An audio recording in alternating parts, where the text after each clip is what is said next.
The honourable member for Calgary Centre. Hi, Madam Speaker. Thank you very much for allowing me to speak here tonight, and I appreciate my colleagues that are here. Let me address this escalating problem we have with government debt in Canada. I asked a question a long time ago that actually really tried to nail down the government on their debt-to-GDP ratio calculation because it is a fabrication. Canadians understand what debt costs them and the mounting cost of debt that's been happening across the economy, in particular in their own accounts, but they're also looking at the government accounts.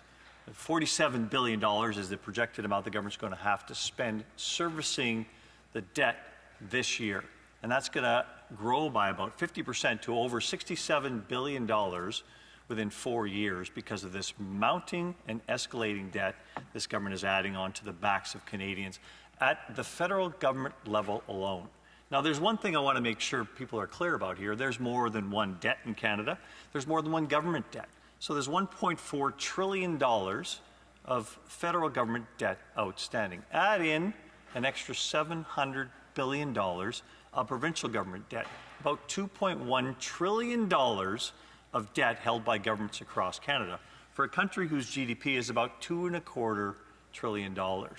And actually, those numbers are updated. When you look at actually the IMF, they say that our debt to GDP ratio in Canada is north of 100%.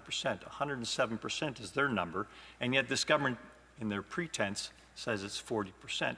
How do they think they arrive at the 40% at the federal government level alone? What they do is they take the money that's in the Canada pension plan and the Quebec pension plan, and they try and say that's an asset of the government of Canada. The money they take off people's paychecks that goes into a separately managed account for the retirement of Canadians. The government thinks they're using that as collateral for them to jump into the piggyback and use to make sure that they don't have to pay the debt they're going to have to pay back to that's due in the future here. Now, this is a problem, but I'm going to talk first of all about the IMF. I know my colleague across the way tried to say that Canada has the best debt to GDP ratio in the group of 7 companies. Completely false.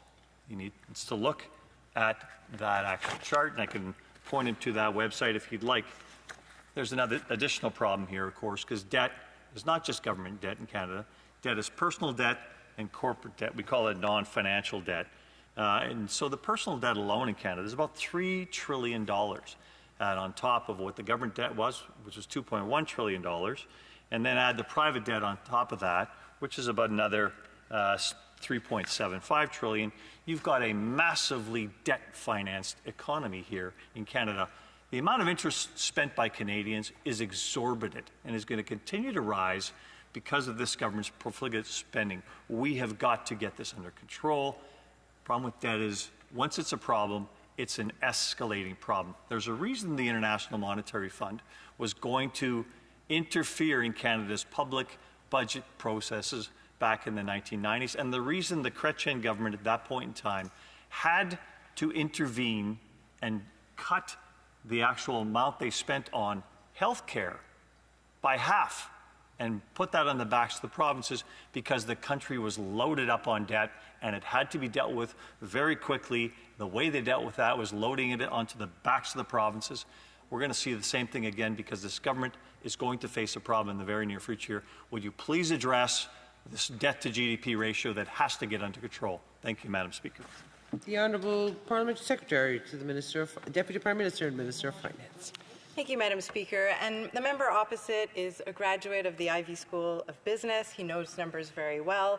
Clearly, he's a fan of numbers, and I am too.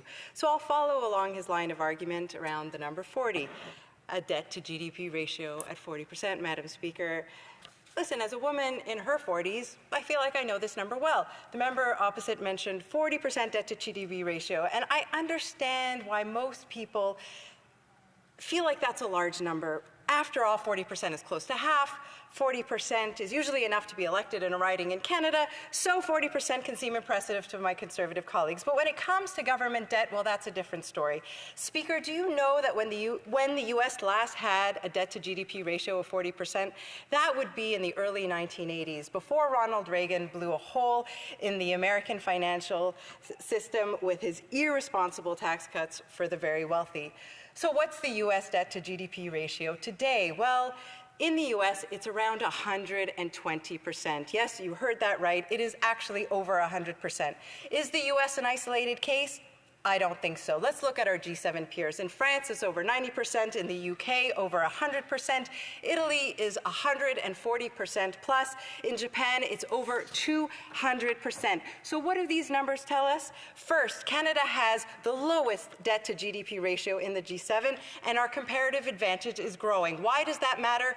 Because when your comparative advantage grows, that's when foreign investment flows into your country. And that's what creates more jobs, more good-paying jobs. Second, Conservatives are desperate to gaslight Canadians and scare folks with scary-sounding numbers without context. Third, Conservatives argue that we shouldn't make the tax system fair, that we shouldn't help Canadians feel like the playing field is actually level. Speaker, my time is short, so I would like to touch on another 40 that my colleague raised, and it was in a previous conversation in this House, a $40 billion deficit. That also sounds like a big number, Madam Speaker, but I like another even bigger number, 2.2 trillion Canadian dollars. That is our gross domestic product in Canada, Madam Speaker, the size of the entire great,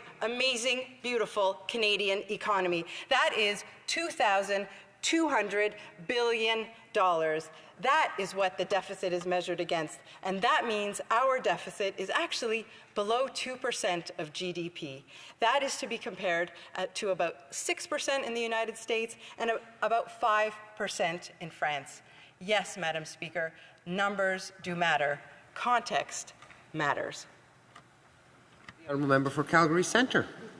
Well, I thank my colleague for the numbers, but the numbers have to be correct at the end of the day. We've gone through my speech, so I was hoping she'd listen, because the 40% that she's stating is actually a fabrication. She's using Canadians' assets as collateral, which she proposed also to go into their private pension plans in order to get the balance she's looking for here of the 40%.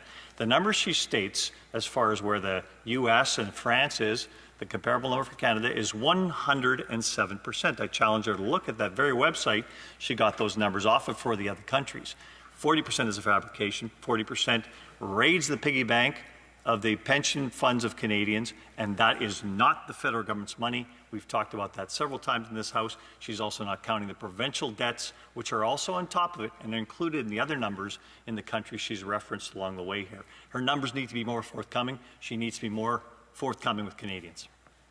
Honourable Parliamentary Secretary. No, Madam Speaker, I don't include provincial debt in the federal debt. Madam Speaker, since I only have 1 minute and my colleague raises several points, I thought I would take the opportunity, given the news of today, to remind Canadians that inflation has fallen from its high at over 8% to just 2% in Canada. That is a reduction of over 3/4, beating all forecasts, and now perfectly in line with our target rate set by the Bank of Canada. Canada was actually the first among all of our peers to cut interest rates and then cut them again and then cut them again, Madam Speaker, bringing relief to homeowners today and tomorrow. And that will help not only homeowners that exist right now in our country, but new prospective homeowners, Madam Speaker. I have a lot more numbers in my sheet, but I see that my time is coming to a close. I would be happy to respond to additional finance questions from my Conservative colleague in the future.